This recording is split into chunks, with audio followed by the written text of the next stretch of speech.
ಮಳೆ ಬಿರುಗಾಳಿಗೆ ಸದಾಶಿವನಗರದ ಸ್ಮಶಾನ ಭೂಮಿಯಲ್ಲಿ ಶವ ಅಂತಿಮ ಸಂಸ್ಕಾರಕ್ಕಾಗಿ ನಿರ್ಮಿಸಿರುವ ಶೆಡ್ನ ಮೇಲಿನ ಪತ್ರಗಳು ಸಂಪೂರ್ಣ ಮಾಯವಾಗಿದ್ದು, ಮಳೆಗಾಲದಲ್ಲಿ ಅಂತಿಮ ಸಂಸ್ಕಾರದ ವೇಳೆ ಸಮಸ್ಯೆಯಾಗಲಿದೆ ಎಂದು ಸಮಾಜ ಸೇವಕ ಸಂತೋಷ್ ದರೇಕರ್ ಮನವಿ ಮಾಡಿದರು.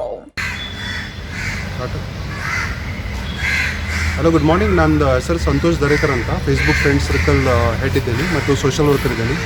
ನಾವು ಇವತ್ತು ಸದಾಶಿವನಗರ ಸ್ಮಶಾನ ಭೂಮಿ ಹತ್ರ ಬಂದಿದ್ದೀವಿ. ಈ ಸ್ಮಶಾನ ಭೂಮಿಯಲ್ಲಿ ಫಸ್ಟ್ ಇಲ್ಲಿ ಶೆಡ್ ಇತ್ತು. 6 ತಿಂಗಳಾಯಿತು ಅದು ತೆಗೆದಿದ್ದಾರೆ ರಿಪೇರ್ ಮಾಡಲಿಕ್ಕೋಸ್ಕರ. ಇನ್ನೂ ಮಟ್ಟ ಅದು ರಿಪೇರ್ ಆಗಿಲ್ಲ.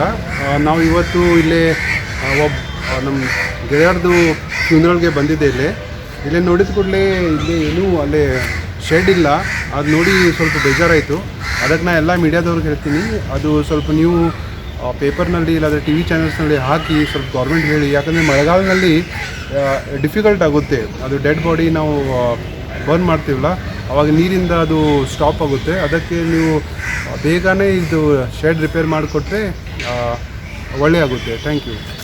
Mahadev Pawar, Kannada news network, Belagavi.